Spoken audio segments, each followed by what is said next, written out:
Hello and welcome to the Dicebreaker podcast. This is episode 10. I am head of video Johnny Chiodini. I am joined by video producer Alex Lolies and staff writer Alex Meehan. Before we get into the podcast proper, we have a statement to read about recent events in the US and indeed worldwide. The Dicebreaker team stands in solidarity with black communities around the world in disgust and opposition to the racist killing, violence, discrimination, police brutality, oppression and hatred displayed not just in the recent days and weeks with the murders of George Floyd, Breonna Taylor and Ahmaud Arbery, but in the past months, years and decades with the murders of Trayvon Martin, Eric Garner, Michael Brown and countless others both widely known and unknown. Black lives matter, and they have been destroyed, stolen and otherwise ruined by a system and society broken beyond memory. Systemic racism, police brutality and white supremacy are not recent issues, nor are they issues limited to the US or always conducted on a larger scale.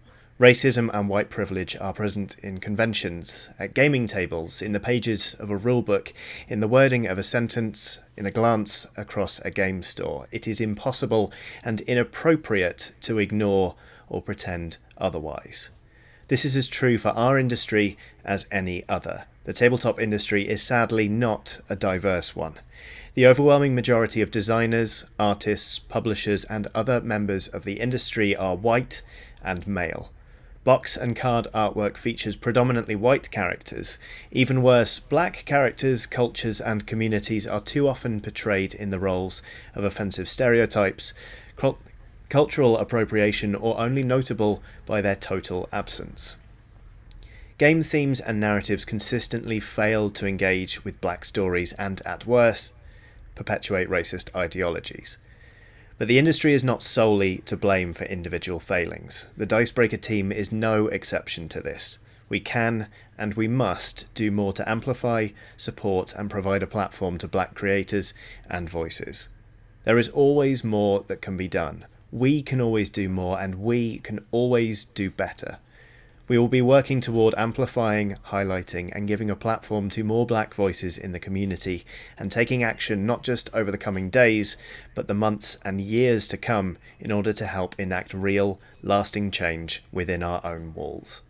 In the industry we represent and in the wider world as well.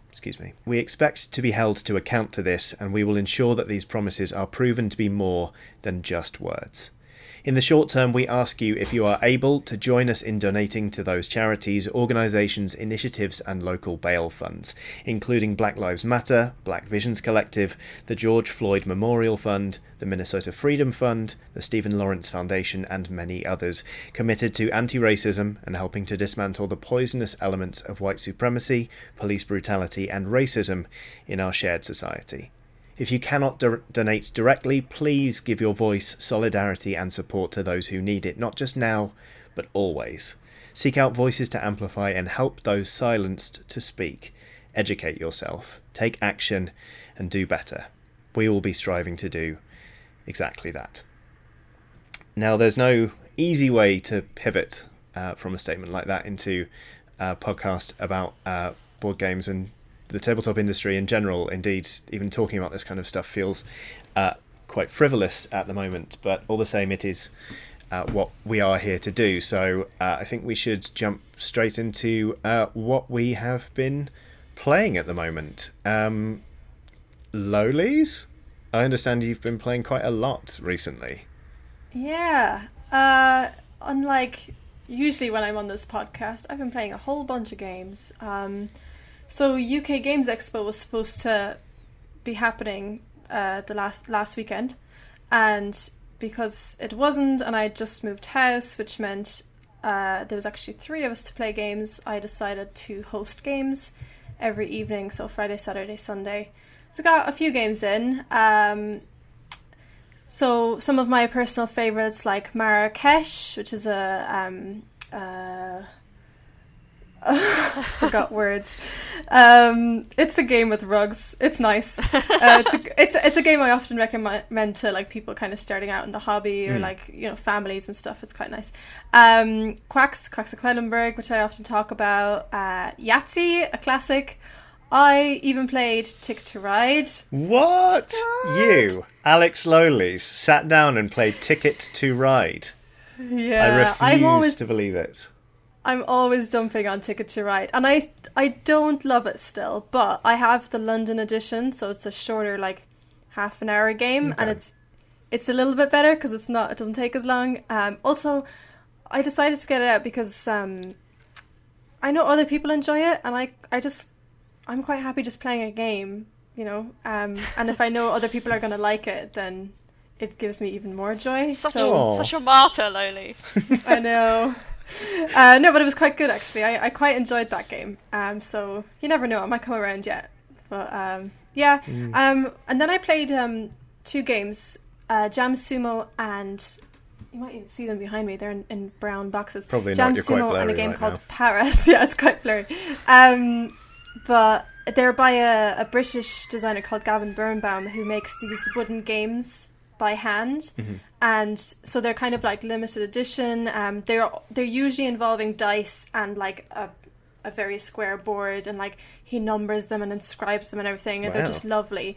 So you can usually pick those up at things like UK Games Expo and Essen and places like that. But yeah, it was quite nice. I think most of the games we played I was introducing to the other people, and then we played a couple that the guys had played before as well, but it was very, very nice. Nice. I think I saw Jam Sumo on your Twitter feed. It looks like a crokinole board, but you're smashing dice into one another. Is that it? Yeah, that's pretty much it. I was actually saying when we were playing it, I was like, I should really bring this to work when we get back to the office, because it feels like such a wheels game. It's just like, it actually says on the box, flicking frenzy fun? No, frenzy flicking fun? Something like that. Well, that genuinely does sound delightful. Like I was in the back of my head then I was like, find something cutting to say about this, and then I thought, no, like when we get back to the office I will play anything. I will absolutely so there's play anything. because it's called Jam Sumo, right? And the way it works is there's 2 rounds. There's a jam round, which is when you one by one take your die, and there's a hole in the middle, and you're trying to flick your die through the hole, and you're trying to get rid of your dice first. And the second round is a sumo round, in which you line up all your dice on the edge, and you then trying to flick other people off the board and stay on the board yourself. And you get like negative points in one round and positive points in the other round. You add the scores together. It's very good. Highly recommend. Well, let's move on to Alex Meehan, and we all know it's coming. As sure as the sun will rise in the east and set in the west, here comes the Scythe update. Yep, while the Earth still exists. when the apocalypse happens and we're all sat on like baked bean cans. There's going to be Scythe, the cockroaches, and that's about it, and the Twinkies that have survived the radiation. Yeah. I like to think that it provides a sense of, yes, every week the Scythe update will come. Yeah. And people seem to like it. So, you know, well, if they enjoy it, then that's all I can expect. Good. So, last week I played as Polania. That is the faction with the big bear. Yeah, you're damn right it is. And you can, essentially, when you do encounter spaces, you can do multiple results. Which means that you get more good stuff for it. So I actually kicked off to a good start, despite being stuck on an island with no source of metal.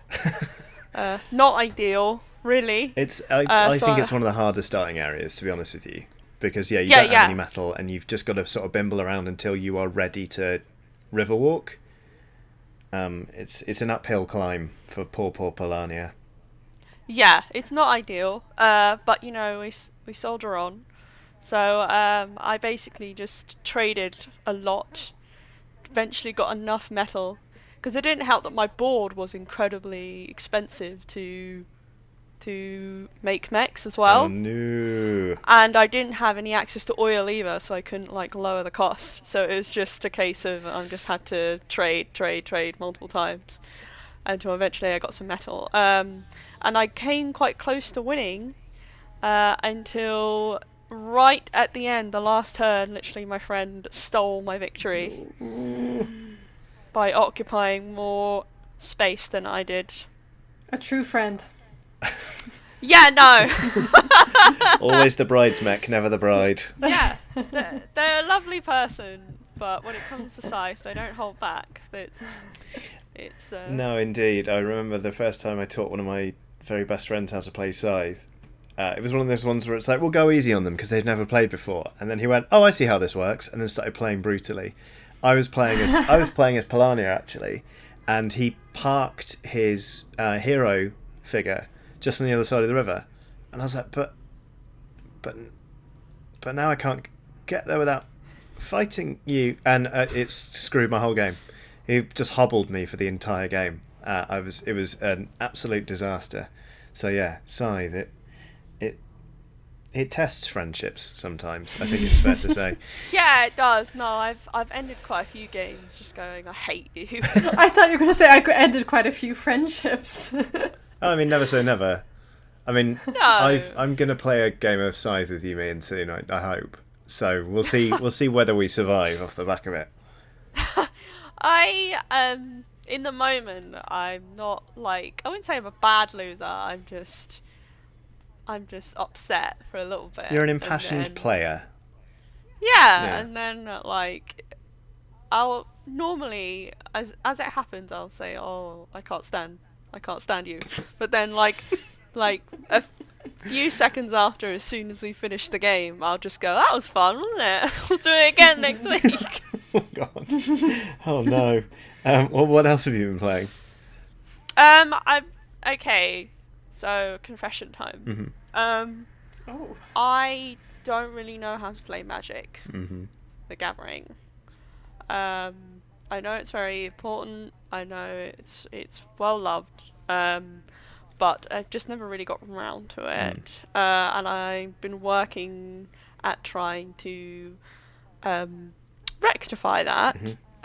So I've been starting Magic: The Gathering Arena, which is a digital version of the card game. And nearly. Like, downloading it is a challenge, let alone playing the damn game. Oh no. Like I had to restart my computer and then delete and re-download it, and eventually it started installing. And then as soon as you start it, you just get hit by 5 different tutorials. Oh, God. I've been told that the tutorials are just a really good way of picking up the basics, but that does sound like quite a lot if there are 5 of them back to back. I don't mind. So the tutorials existing, I'm fine with this. Okay. I'm glad they exist, because otherwise I'd have no idea how to play the game. But the issue is they're mandatory, and I was playing with someone else, and they were going to basically walk me through how to play, and I didn't get that opportunity because I had to spend about an hour playing tutorial. Right, yeah, that's it. I'm surprised that they would be skippable, given they're also trying to convert seasoned Magic players to get on board with the experience, right? Yeah, exactly. It would be weird. As far as I could tell, they were impossible to skip. I tried. Dear listeners, I tried. Well, I'm going to be going through this same experience because I am very bad at grasping even the basics of Magic. If you've ever seen the Magic: The Gathering videos we have on the channel, I'm real bad at it. And I've decided, I told myself when we initially went into quarantine, I was like, I'm going to use this time to learn to play Magic, and so far I haven't. You know, they say everyone's going to come out of lockdown with a weird new skill. Currently mine is grabbing fruit flies out of the air.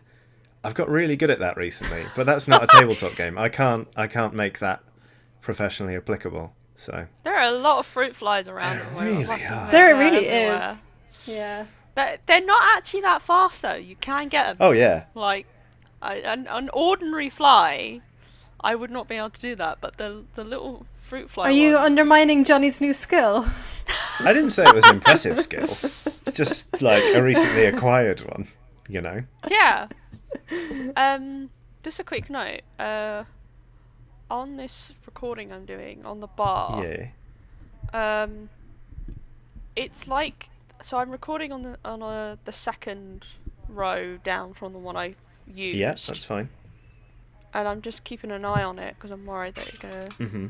it's gonna stop when it hits 9 minutes. So I'll keep you updated. I'm basically just keeping the Perfect. That's all you need to do. page open. But no, I'm paranoid now. that's fine. Yeah. So Magic. Yeah. So back to Magic. Enough fruit fly catching. That's not a game. We can make a board game out of that. I reckon. Maybe. Yeah. Are flies in Kakalak and Poker? I don't know. Yes, don't they know. are. I've got it here. I can check. Oh.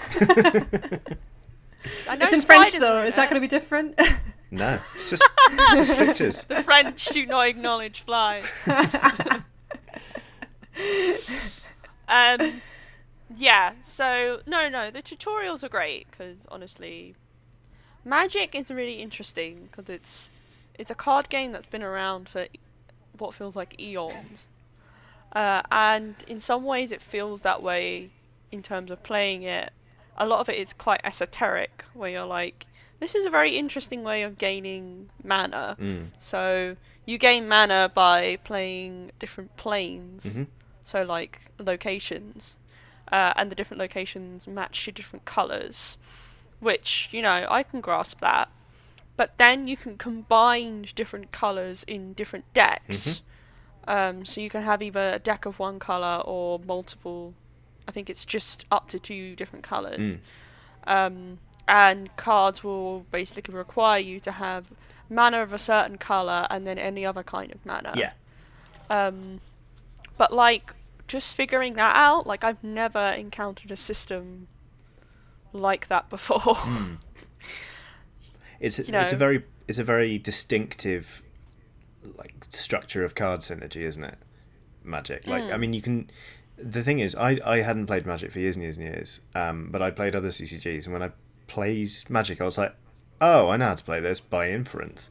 Like, games have really borrowed a lot, but I think in terms of putting out lands and using those to fuel your spellcasting, it still feels very distinctive to Magic. Like, Yeah. if somebody started describing a game to me and they were like, oh, but there were these cards you put down and then they helped you, blah, blah, be like, right, I know exactly what that is now. It's funny. Yeah. I would certainly not call myself an expert when it comes to, CCGs and trading card games, etc. I've played a few in my time. Like Keyforge, Pokemon, a little bit of Yu-Gi-Oh, but like Magic was just, there's just a lot to take in, frankly. Like, I just got going with it, and like some of the cards, the descriptions seem like unnecessarily complicated. Like, to me, I've always appreciated a card game's ability to communicate what this card's going to do in the space of like just a few seconds. Yeah. Like, you just look at it and go, okay, I recognize those keywords, or like I recognize, the language that's being used, not literally, but what I mean. Yeah. Like, but with Magic, you've just got these whole swaths of paragraphs. Yeah, I think And that's... it's just, Sorry, carry on.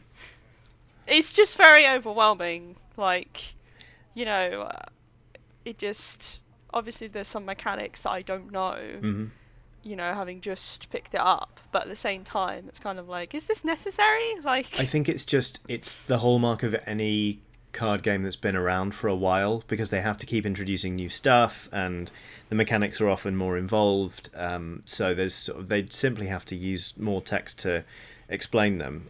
In my version of sort of your weekly scythe update, here's my weekly crowbarred in mention of Doomtown Reloaded.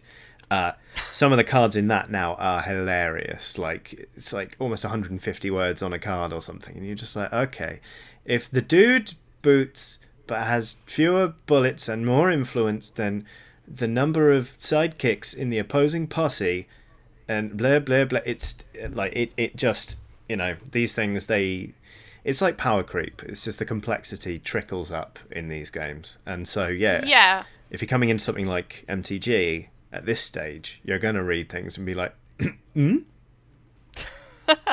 I'm sorry, what? Pardon? You know, obviously I'm gonna attempt to play more of it.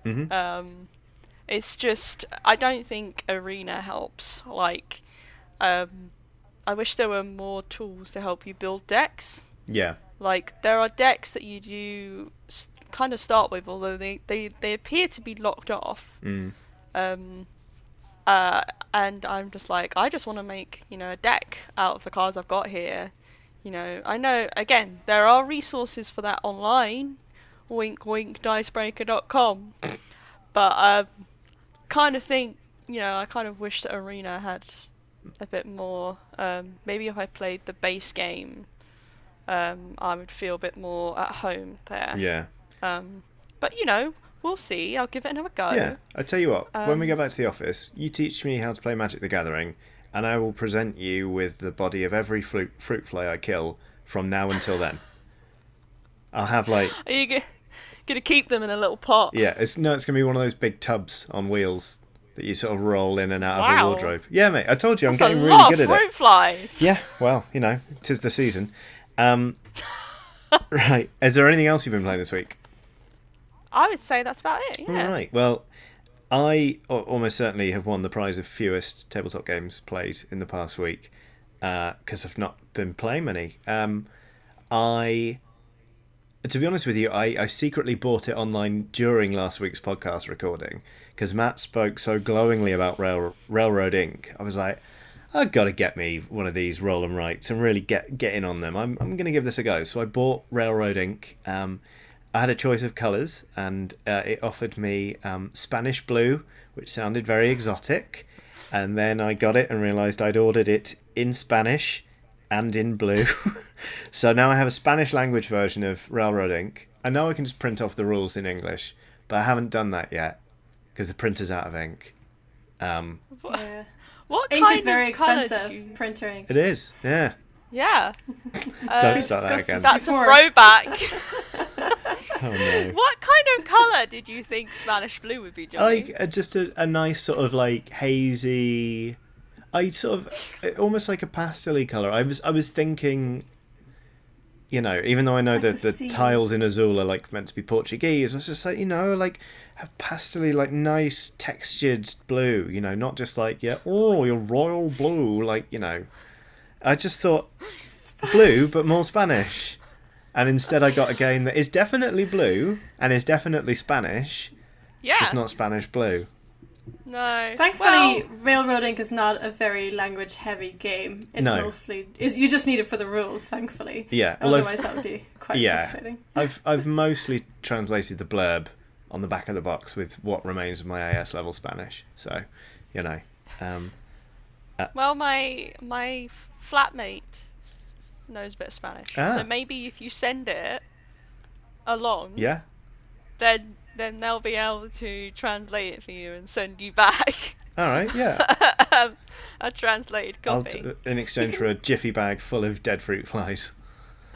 Why not? Is that how you're going to pay for things now? Dead fruit flies. Yeah.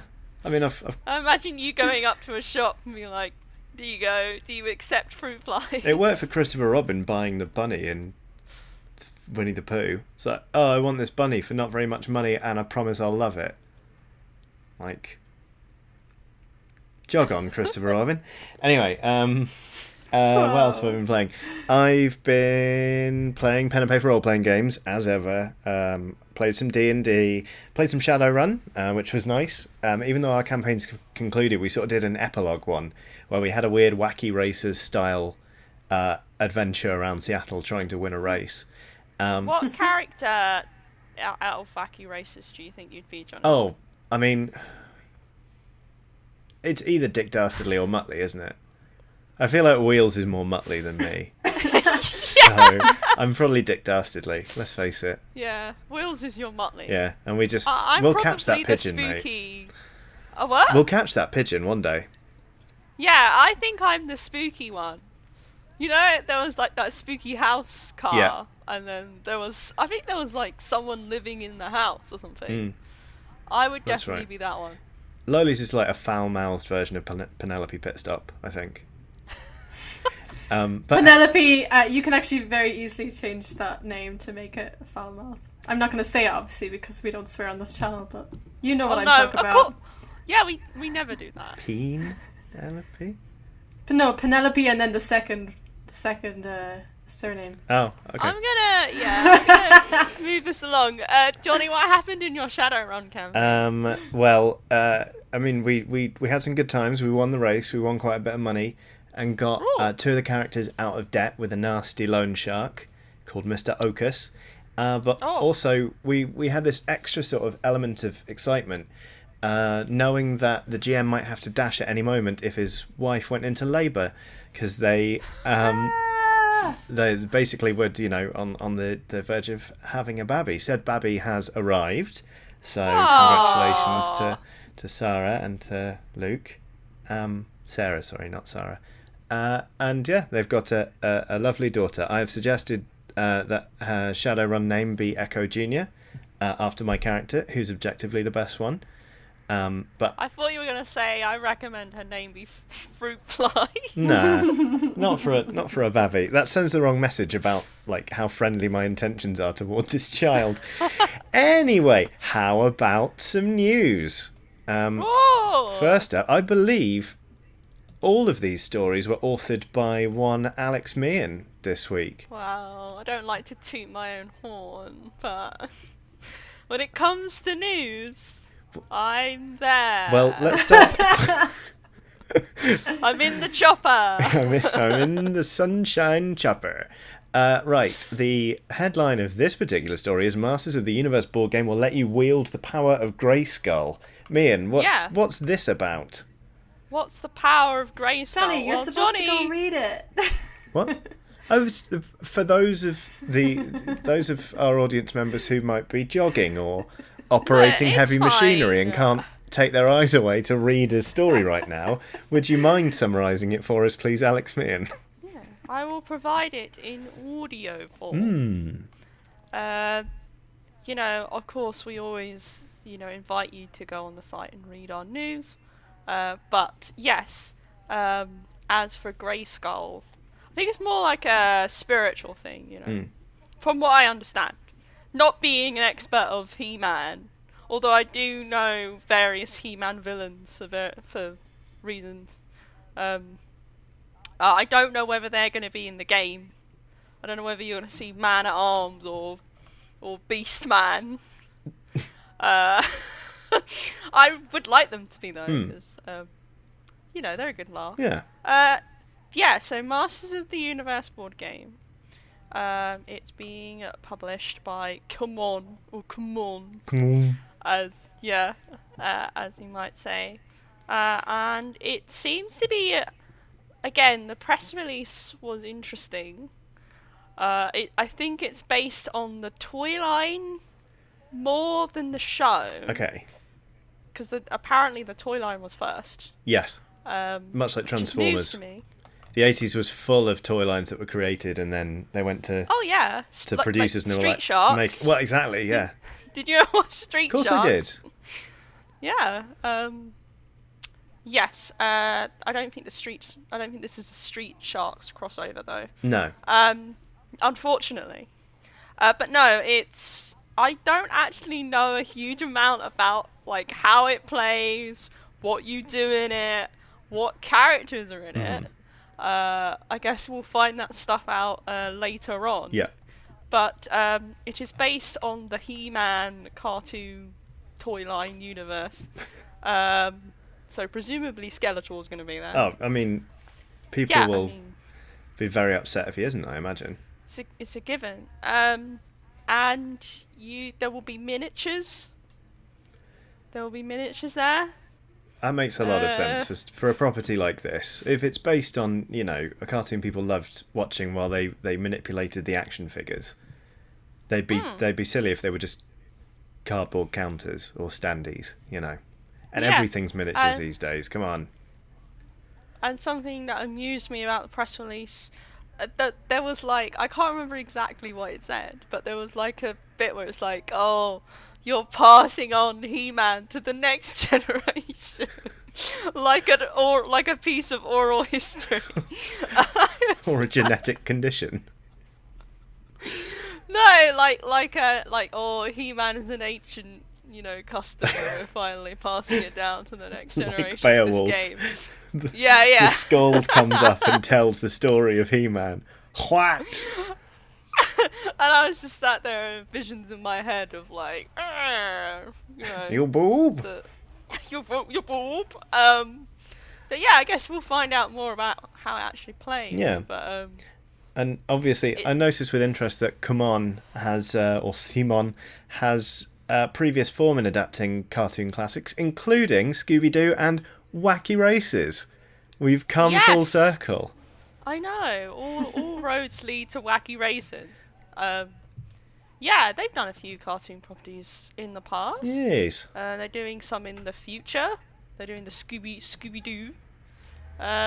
Seems like some of these old cartoons are getting a new lease of life. Yeah. Because nostalgia, I guess. Yeah. Well, moving on to this next story, I think it's... Can you really call it nostalgia if the thing that you're talking about never went away? Because Pokemon, the card game's first board game Battle Academy, makes it easier to learn the card game. But that card game's been going for yonks. And it's still pretty popular. Yeah. Since 1990 something. 3. That's my guess. Yes. I think it was something like that. Since the 1990s, which is yonks now, as Matt Jarvis might say. Pokemon. There is a trading card version of it. And it has been going for quite a while, to the point where, like, the latest expansion just has the most amazing, ridiculous name, where it's like VMAX Clash, Rebel Clash thing, and I'm like, it makes me feel old, looking at it and being like, okay, but I think this board game version, so when I call it a board game version, it has like 3 separate packs within it, and like a board that is really easy for you to like set up. It's a 2-player game, and it has like guides to how to play the different decks. So in Pokemon, decks are pretty much based around, there are more than just one type of Pokemon in the deck, but they're usually based around a kind of, a main Pokemon you'll have. So the 3 that are in there is the Pikachu one, a Mewtwo one, and a Charizard one. There's like guides on how to play the different decks, and it seemed like a good way to get into the card game, because I've played a bit of it and it's actually quite good. It's quite straightforward comparatively. You don't get reams of text on a weeping bell, for example. If your opponent's, I don't know, if your opponent Chuckle has more than 3 extra limbs, but no more than 5, and the moon is waning, not waxing. It's this will be a good way to get, I guess, younger audiences into the game. And it might be a good thing to pick up if you're a fan of the series, regardless. Yes, Pokemon. Also, the artwork for the latest expansion is awful. I have to say this, because when I was researching it and I saw the expansion art, I was like, is this actually what it looks like? And they're like horrible 3D models of the Pokemon. Oh no. They look horrendous. They're really awful, which is a shame, because, there's been some really good Pokemon art. Yeah, there's been some beautiful stuff. Yeah, there's a list on the website, Dicebreaker.com, of the best Pokemon cards, and some of the artwork there is really nice. Also, no Swoobat, so minus marks for that. Come on. Well, where's the Swoobat deck? Come on. Wait, don't tell me, Alex. Is it another Swoobat? It's another Swoobat. I don't think legally, well, obviously legally, but I don't think within the realms of the game rules you can actually have a deck, because you actually need. I suppose you could just have swoobats, but yes. And the last news piece is about a game called Nemesis Lockdown, which sounds really interesting, actually. This is an expansion, isn't it? So it's a standalone. Oh, it's a expansion. sequel. Excuse me. Yeah. They call it an expansion, but as we know in the world of tabletop, terms are used intermittently and confusingly, and you basically just have to work out what it is through asking Matt Jarvis. Oh no! I'll notably Because absent he font knows of knowledge. everything. Yeah, he is a fountain of knowledge. Yeah, Nemesis Lockdown. So you can play it without owning Nemesis. Mm-hmm. So Nemesis came out last year, I think. And it's a horror co-op game where it's basically Alien. Like, let's just say it. It's basically Alien, the board game. Oh, it came out in 2018. Oh, what? It came out in 2018, not last year. Ah, apologies, 2018.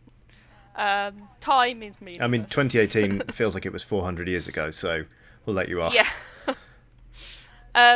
Yeah, you're stuck on a spaceship, and there's some evil Space. creatures that wanna eat you. Let's Yeah, all go to space. space.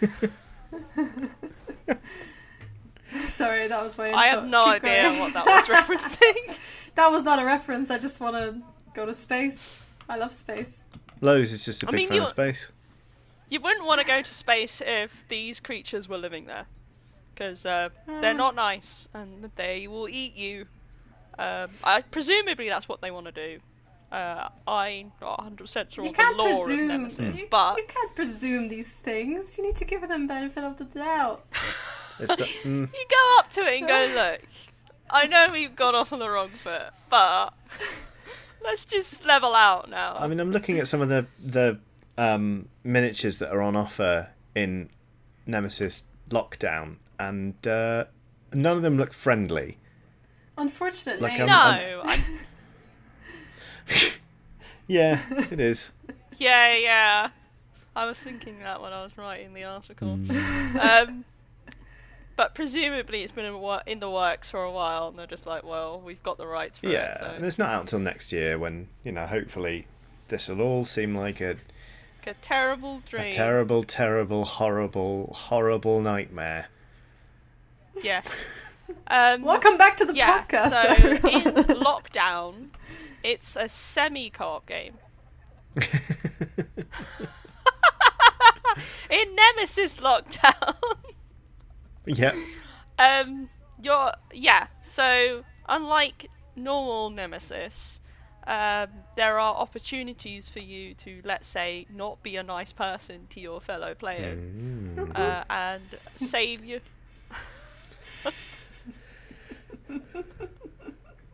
This is my kind of game. Sorry, keep going. I'll just cheer every now and again. Just ignore me. Yeah, no, I'm really interested in it, actually. So essentially, you can be a Wayland Yutani kind of person, where you're like, okay, I want to get out of here. Sorry, my friend, you're now locked in this corridor with that bad creature. Peace out. So you're in like a lab on Mars somewhere, and you want to get out because unfortunately it seems like the subjects have gotten out, and they're not happy, unsurprisingly. And so there are like multiple levels to the laboratory, and there are like sectioned off parts that you can kind of put into like darkness, or cut off electricity to. I think there's a lot more like spatial elements to the game than the original, and there are things called, I'm trying to remember. They're like they're essentially ways that you can find out on like how to save yourself at the kind of detriment to others, and everyone has a secret objective that they're basically looking to fulfill. So rather than having everyone have a shared series of objectives to complete to win, Everyone has their own objective they need to complete to win the game. But obviously, sometimes it's good to work with other people, but sometimes maybe you don't want to do that. I'm quite interested in this one. I mean, like, so Awaken Realms games, like, I've played This War of Mine, and I think that's a brilliant adaptation of the video game. We've got a copy of Tainted Grail in the office, which I meant to bring home with me when we left to start working remotely, but it was too heavy to bring back along enormous. With all the other stuff. I was like, I've got to drop something. But I know people love Tainted Grail, but ordinarily games like this I'm not that tempted by. But I think the idea of it striking the balance between everyone sort of trying to survive against horrible nasties, but also pursuing a secret objective is quite nice, really. I think it might add a bit more meat to the experience that I was kind of hoping for from board games like The Thing, Infectionate Outpost 31, and Battlestar Galactica. Like, I just want a bit more sort of spooky running around storytelling rather than trying to manage, like, oh, the colonial fleet needs more water. Like, I don't know.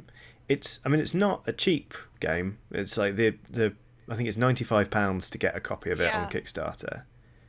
Yeah. But it certainly looks like it's got a lot of bang and indeed boo for your buck. Have any of you played Abandoned Planet? No. Do tell. Okay, No. it's also like a space game where you're like collecting resources so you can leave the planet. I think you can only leave it with one other person. So like throughout the game you can be like, oh, like, you know, let's team up and let's collect these resources, and you need like certain resources to get out. But you can change your partnerships at any time, and you're doing this like publicly in front of everyone. And the first time I ever played it, there was I think 4 or 5, I think there was 5 of us playing, and you know, like partnerships had been made. And at the last minute, one of the people playing who had like this very, like, we all thought very strong partnership to leave the planet, just turned around in the last minute and was like, come on, let's go. And the funniest thing about it was that he left with somebody else, even though the person he'd originally partnered up with had exactly the same resources as the person he ended up leaving wow. with. So it was like, we were all just absolutely dying. But it, I think if it's got any of that kind of like feel to it, it sounds like it'll be a very funny game. Oh god, that sounds sense. hilarious. Yeah, like, miniatures games don't really interest me a whole lot. I think I've talked about that on the podcast in the past. But this one seems to provide a bit more, you know, of a twist. Like the elements of secret objectives, the way that the lab works, and the way you can interact with it. I think, I'm interested. It's more than, you're not really supposed to fight the creatures, to be honest. It seems like I get the feeling that you're better off running away than, you know, going hoorah. Yeah. That it's. I mean, again, to look at the miniatures, I'm definitely not like going to charge in and try and take it on. Yeah, in a I think pugilistic there are fight. little ones. I think there are little ones that come in, and they're like fairly low level, you know, creepies.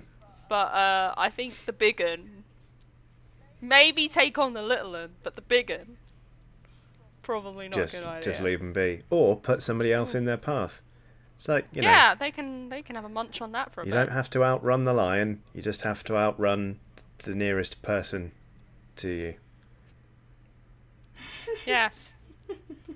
So I believe well that's said. all the news. That famous aphorism. You know what? This is my first time in the driving seat on the podcast, and it's giddy up here. It's not as easy as Matt makes it seem. Yeah. But still, so that's Nemesis Lockdown, and it's on Kickstarter right now, isn't it? Yes, it is on Kickstarter. Live until right June 18th, 2020, which is simultaneously tomorrow and in 40 years' time. And because time has no meaning. But keep it light. Well, let's move on to upcoming releases / Kickstarters / what things we're looking forward to.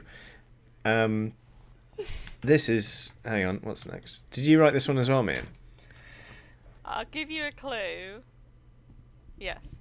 Okay, I'm gonna go with yes, you did then. I'm not gonna lie. I did do this one. I read this headline and got very excited because I saw the words Twilight and Imperial, and I thought there was something new coming for TI4. But it's not Twilight Imperium. It's Twilight Struggle, but it's not. It's Imperial Struggle. Sorry, Johnny. No, it's not Twilight Imperium. As far as I know, there's no going to space in it. You know, which would have given us a bit of a theme to the podcast. So yeah. It's more substantial than Bros. wacky races, isn't it? Mutley! Well, then what? Carry on. Tell us about Imperial Struggle. Yeah, we've travelled everywhere. We've gone to He-Man, wacky races, and now space. Mm-hmm. And now, England and France in the 1700s. They're quite a different place. Yeah, so Imperial Struggle is I guess it's a sequel, but technically it's kind of a prequel, historically speaking,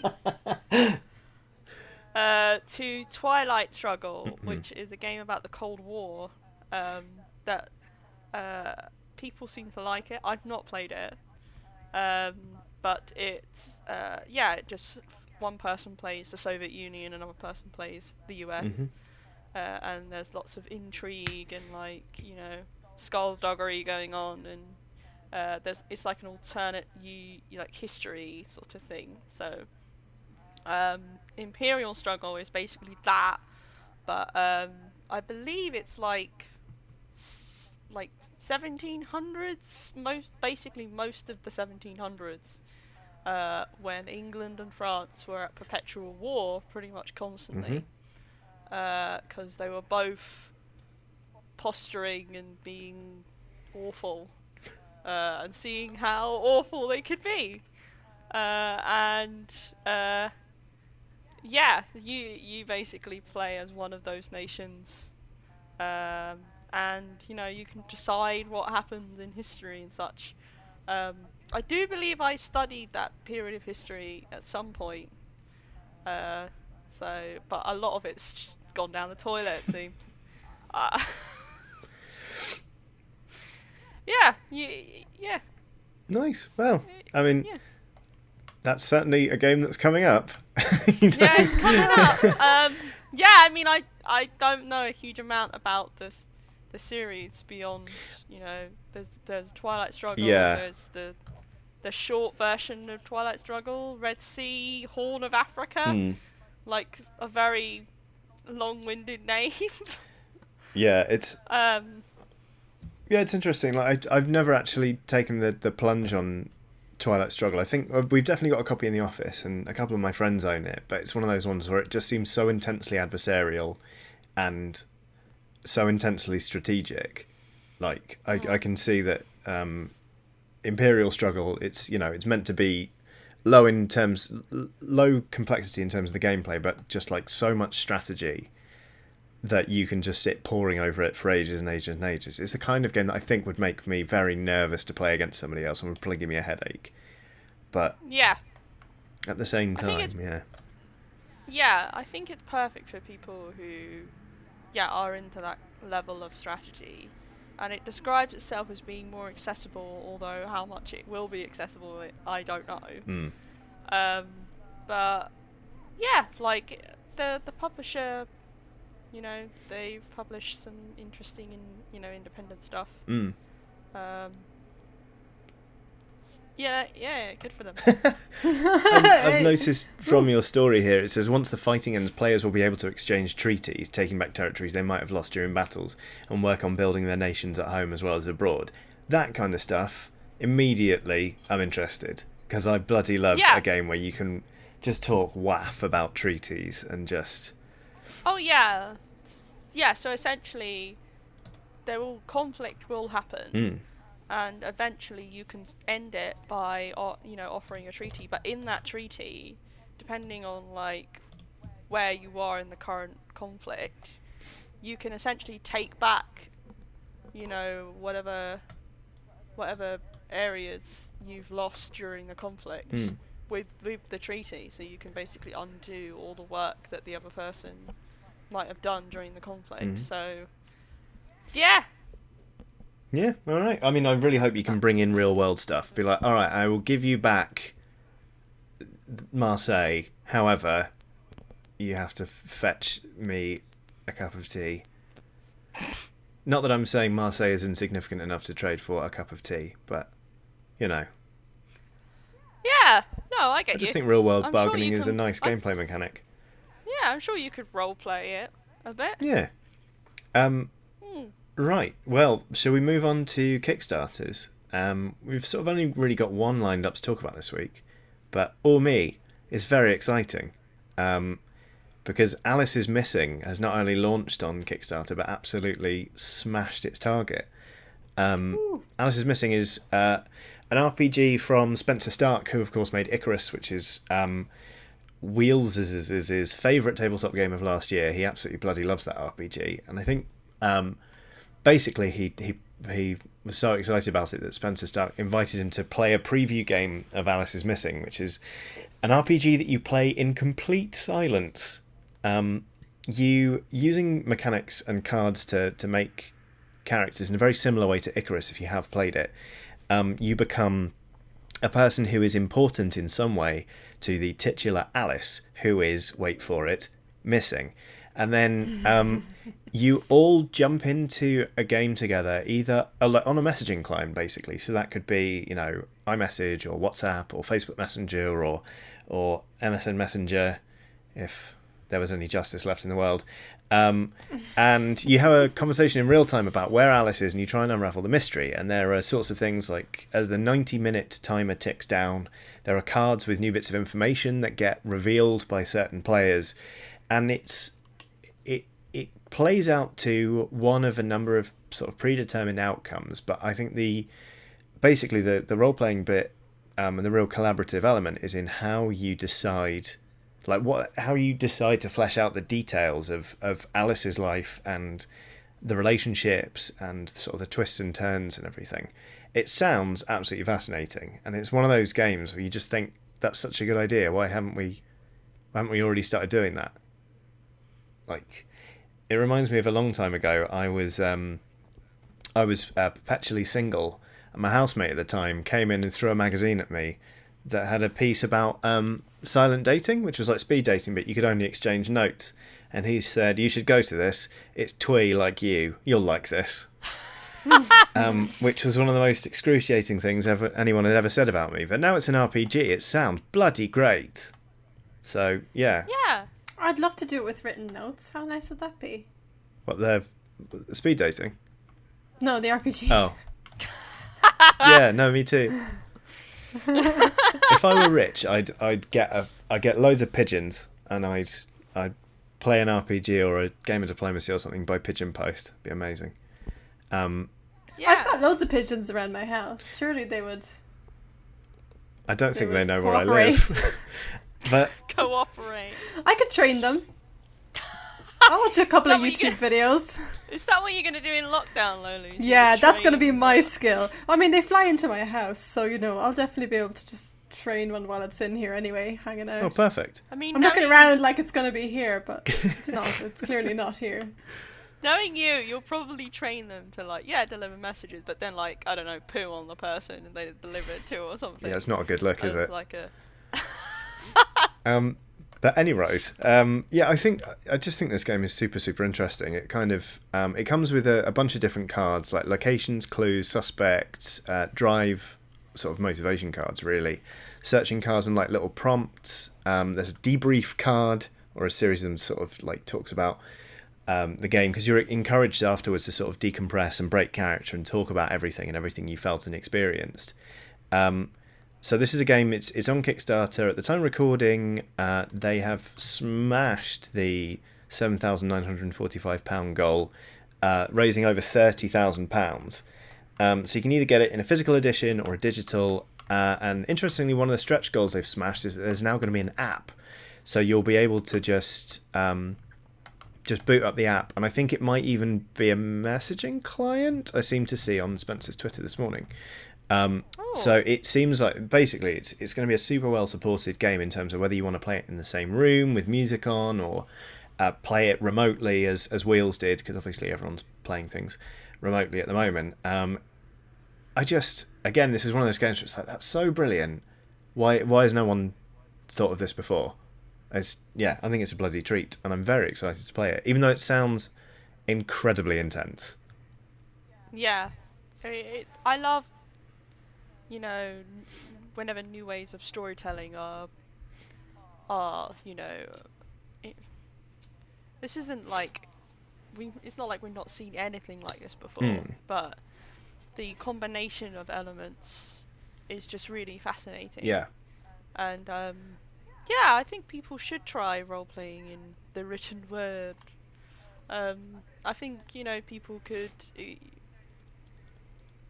find like a way of expressing themselves that they never thought was their thing, like their jam.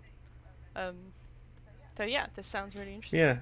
I think it's nice role-playing in text because you get a chance to think about what you're saying and how you're saying it. I'm sure we've all had those moments where you say something in character in a conversation and you're like, why did I say that? Why did I put it that way? Yeah. Because that was really standoffish, or that was really sarcastic when I'm not, blah, blah, blah, blah, blah.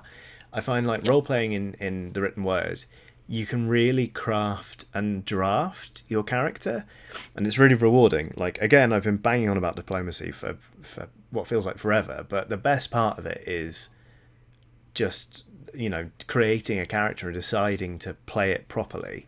And I love that kind of stuff. I'll be honest, when I saw that Alice is Missing runs on a 90-minute timer, part of me was a bit disappointed. I was like, I want to keep this bubbling away. I want to keep dipping in and coming back to this and slipping back into that character.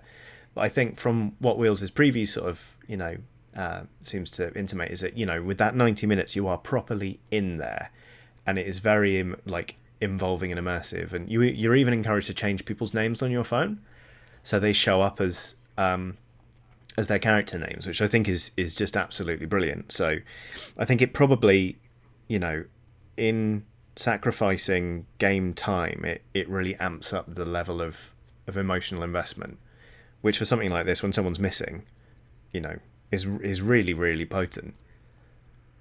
So yeah. No, I'm interested to try it out. I mean, Same. We've already talked about sort of behind the scenes how we can play a game of this and get it, on the YouTube channel, or show people what it's like to play.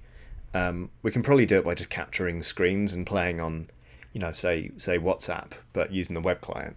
But I love the idea of it, and it really reminds me of some of my favourite video games like Life is Strange and stuff like that, for example. So we should say this is kind of like a teen thing. Alice is a teenager, and you can pick which version of her is missing, if that makes sense. Wheels played it and she was like a straight A student and had big things planned, or she can be like a rebellious punk and all this kind of stuff. It just seems blooming fascinating. Yes. So that is... Sorry, carry on. Agreed. It's got 25 days left on Kickstarter. I'm not sure when it says it's going to ship. November 2020, so it's actually out relatively soon.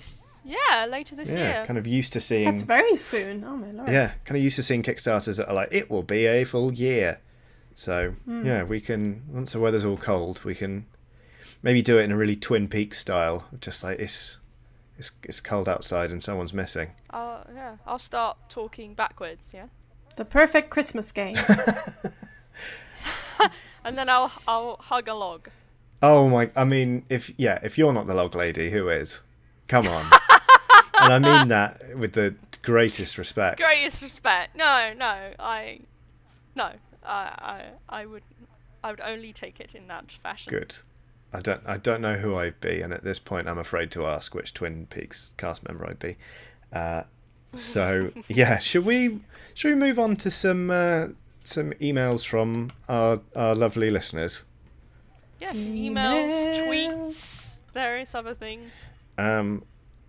Pigeons. Right. Let's see. I'll tell you what. I'll take this first one, and then we can sort of rotate round. This is from Tom, who. Is it? Hang on. No, wait. Where's it gone? This is from Daniel. Goodness. Oh, I'm so good at this. Matt Jarvis, come back. This is from Daniel, who actually sent a much longer email with a lot of questions. Unfortunately, we had to cut it down for the sake of brevity. But thank you so much, Daniel, for writing in. Daniel asks, what is your opinion on expansions? In my experience, too many expansions make games worse, as they add a significant amount of complexity, but only little to no strategic depth. What are we saying? Ooh. I think it depends game to game. Camel Up has an expansion which is quite good.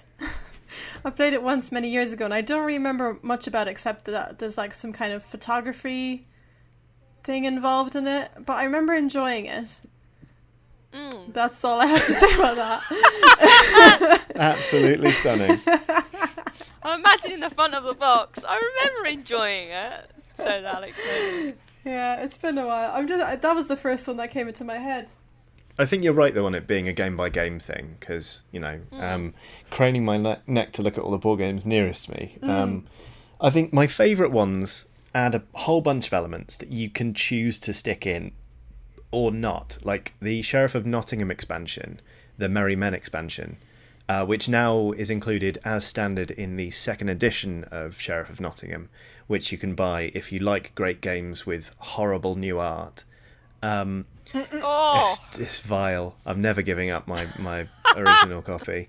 But that adds a whole bunch of different rules that you can either include or not, and you can decide how sort of heavy you want to go in updating the game. The same is true of Merchants and Marauders, which is another one of my favourites. That adds a whole bunch of mechanics, and you choose which ones to throw in. So I think the important thing is you can control the added complexity. And in sort of getting to grips with them, you can decide whether it adds enough strategic depth or not to be worthwhile.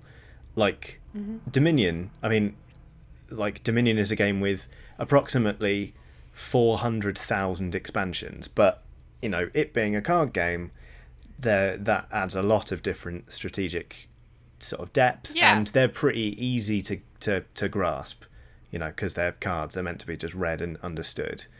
To be honest, I was about to say that really... Star Realms as well. Yeah. There's not really much point in releasing another edition of Dominion, like Dominion 2 medieval times or something, because you might as well just keep adding expansion with new cards, because you're not going to be able to really significantly change the game enough to release a completely new edition or new sequel. So I think all in all, I do like expansions because they will breathe new life into a game.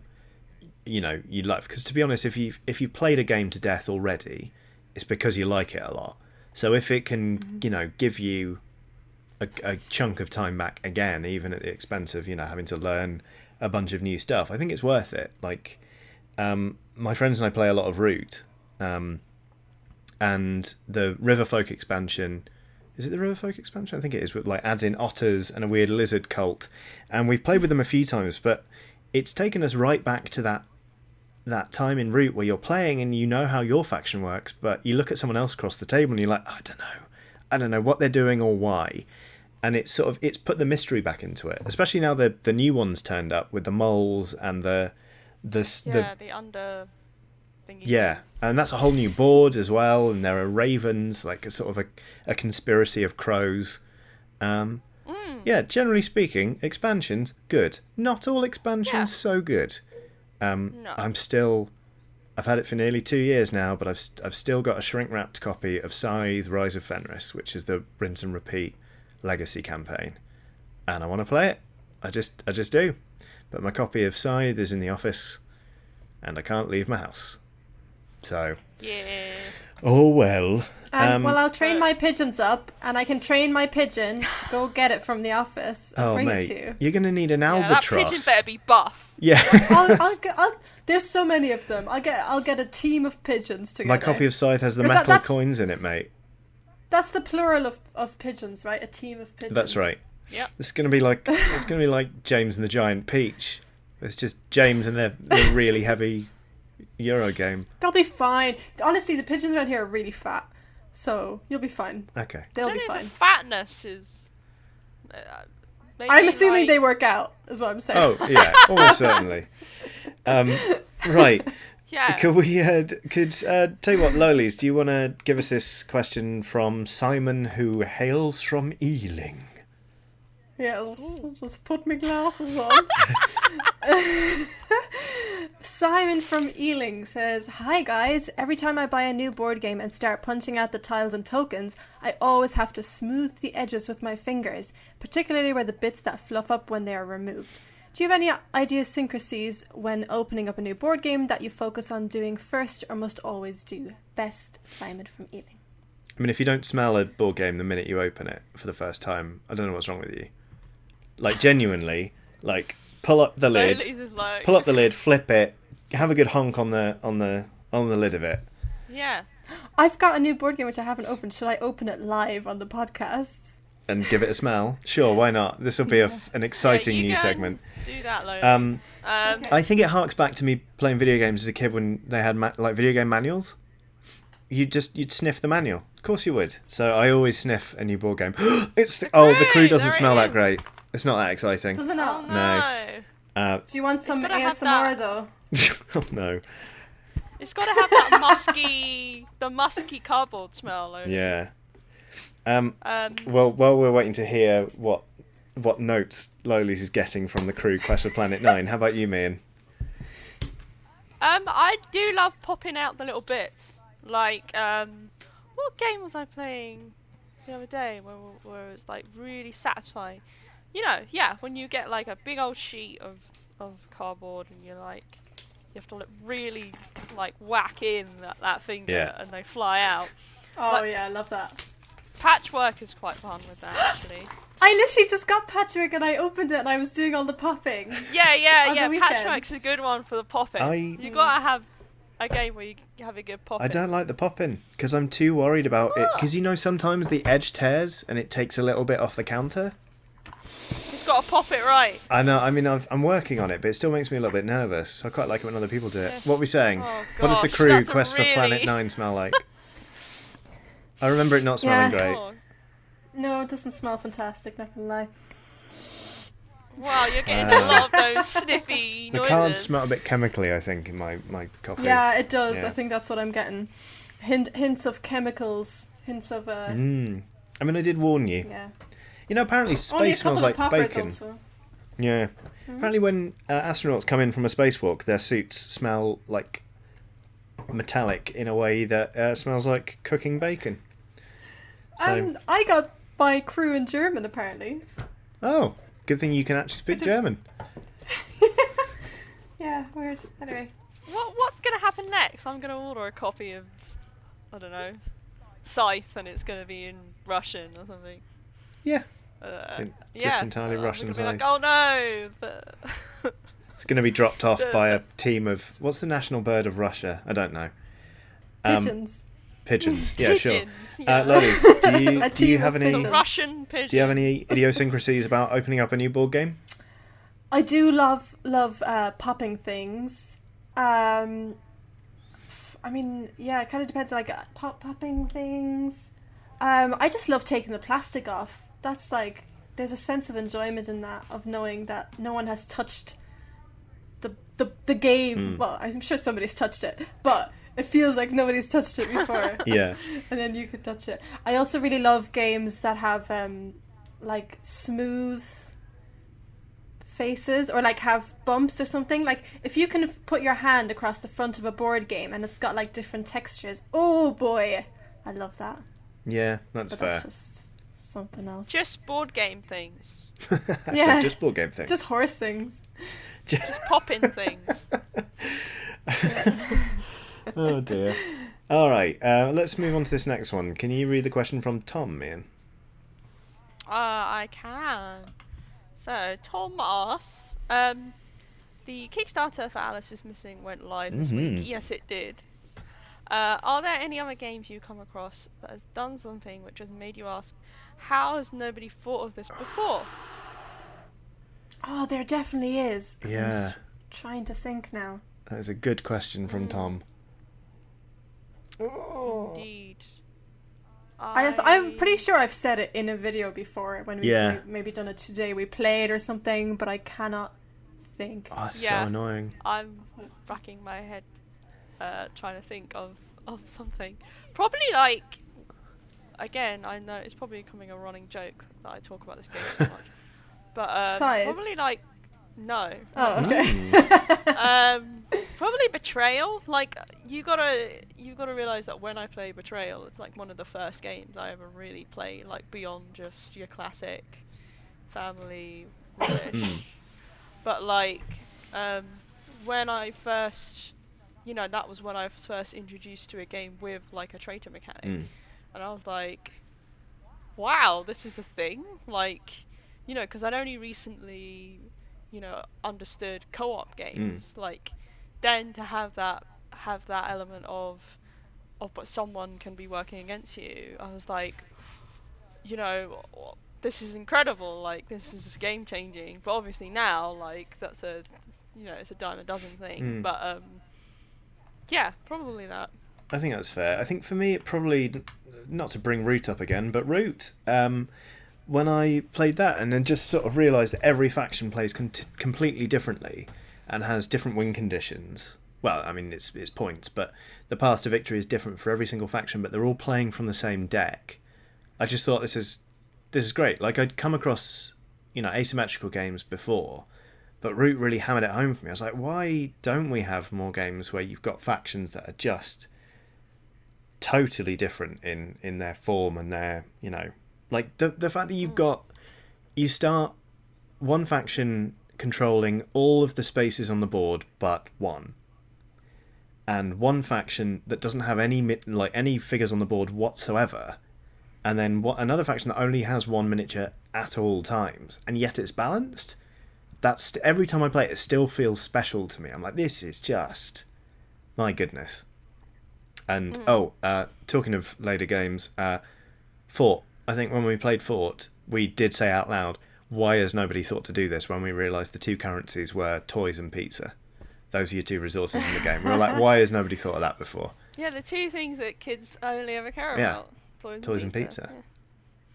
Yeah. I would also say, although I haven't played it, like when I was talking to Eric Lang, the designer of Ankh, which is not out yet, but the Kickstarter was early this year. Like, when he explained to me the merging mechanic, I was like, whoa, like, this sounds really cool. Like, that idea of, like, when you get to a certain bit, like, two players and now just working as one. Yeah. And, like, it serves to balance the game. And, like, I don't think before then I'd heard or played of a board game that did that. Because there are plenty of board games where you team up voluntarily, but to, like, play a board game where, like, right, that's it, you two are just gonna have to be put in the same bunk, and now you're fighting for the same cause. And that sounded really interesting, so I'm looking forward to getting my hands on that game. And one that's just popped in my head, definitely just popped in my head, I wasn't looking through old YouTube videos at all, is a party game, Stay Cool, which, have you guys played it before? I haven't. You've played it before. Have you played it before? I've watched people play it. Oh, okay. Wheels and I love it anyway. We've played it a couple of times in the office, and it's a game where you have to answer multiple questions at the same time, and one of them you have to answer just like by saying it out loud, and somebody else is asking you a question and you have to like write it with dice, and so you're kind of like using multiple kind of, I guess, are you using multiple parts of your brain? I don't really know, but yeah, that one was like quite interesting because like you get asked like two questions and you then have to answer both of them, and like every time you answer one you get asked another question. It just keeps going, and you're like on a timer, and there's 3 different like levels, so it takes it up a level where at the beginning the time just runs out, and then the second level you have to like tell them when to turn the timer before it runs out, and then the third level you don't see the timer and you still have to do that, where you tell them to turn the timer before it runs out. Wow. But you can't see the timer, so you're like kind of doing loads of things at the same time, and it's so manic but so fun. And I remember just being like, this is genius. Yeah. That's a good one. That is a good one. I feel like there's definitely more, but I just can't think. Yeah. And when I can think, I will bring it back up. I thought about saying Cosmic Frog, because that's one of my most anticipated games at the minute, if not the most anticipated game on my list.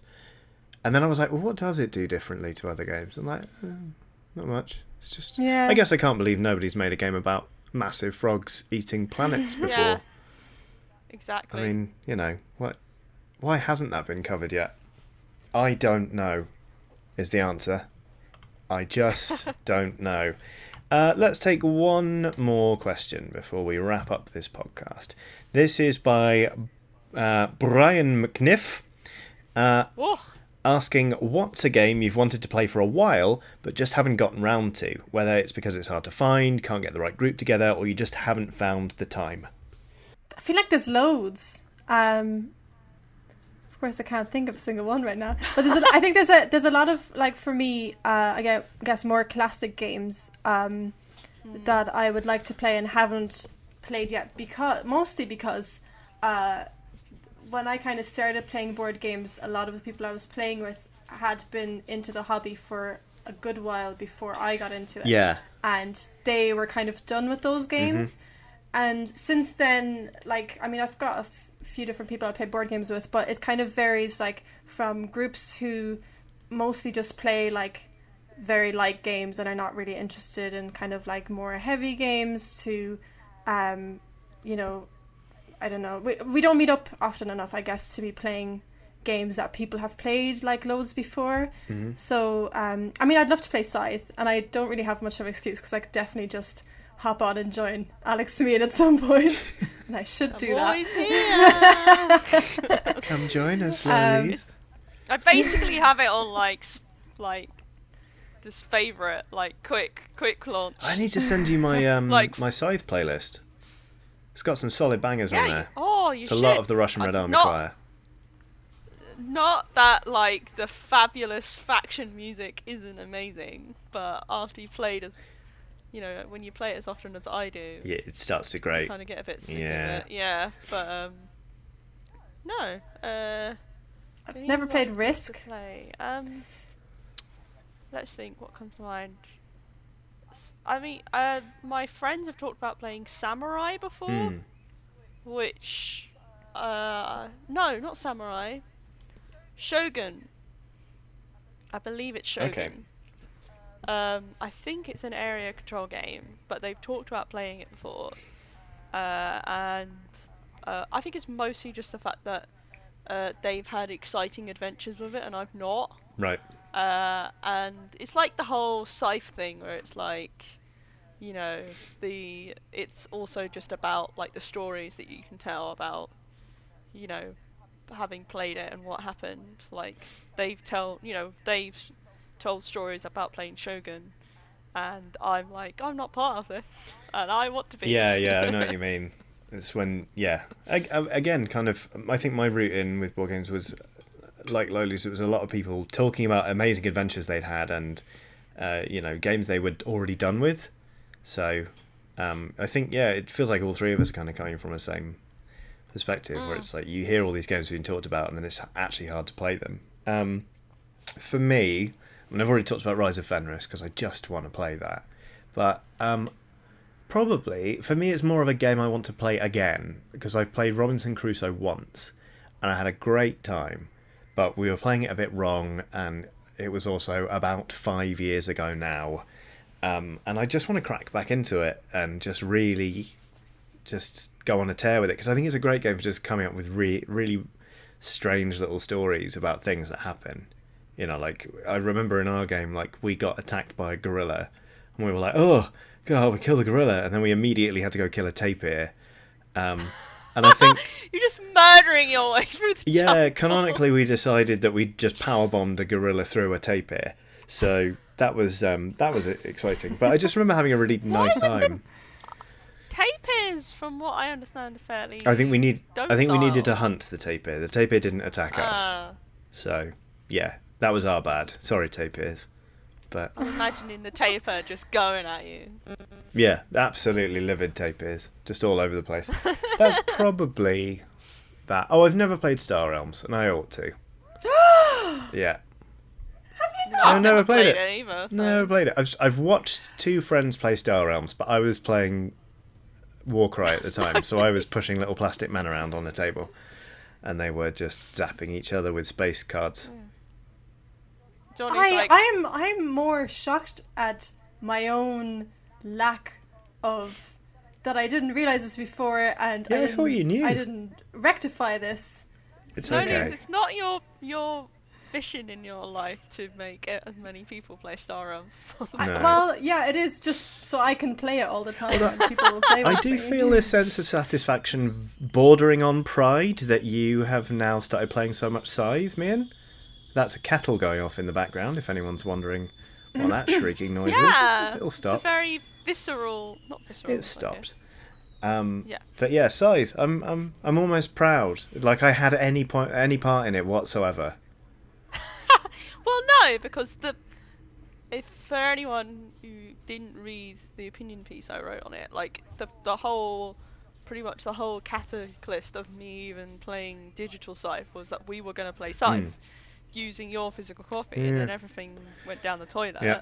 And then, like now, I was like, well, there was a sale on, I'm going to buy Scythe, and there you go, a beautiful relationship again. Yeah, no, you're right. You're right. I should feel proud. Some might You're say. welcome, Meehan. You're welcome. Yeah, it's now I just need to play a proper game of Root. Like we played Root, but we stopped like partway through, and I was like, I'm really. Oh, into mate, this. I can't wait. Let's have a bang on some Root when we Yeah, can. Oh, I know there's a digital edition coming out, not just a TTS one, and it's got lovely animations. So I want to get on that. yes. I want to play a proper game of Root because I'm like, this is really great, and then we're like, oh no, we have live. Yeah. Damn it. Well, thank you to everyone who has written in with questions for the podcast. Again, we've got a list that is very, very long, but you can find us on Twitter at @JoinDicebreaker. If you want to check us out on Instagram, are we still Join Dicebreaker on there, or are we Dicebreaker? I think we're just Dicebreaker. Yeah, so I'm gonna double check. that's it. I'm pretty sure Instagram is just Dice. Instagram is @Dicebreaker. Yes. Facebook and Twitter, it's Join Dicebreaker. And of course, there is a podcast at dicebreaker.com, I believe, is the email address to send us in your questions. And we will eventually get round to answering them all, because we're 10 episodes of this podcast in now. And we ain't. It just keeps growing. We just ain't stopping. So We've hit we double love it, figures, but so it it's just legit keeps now. growing.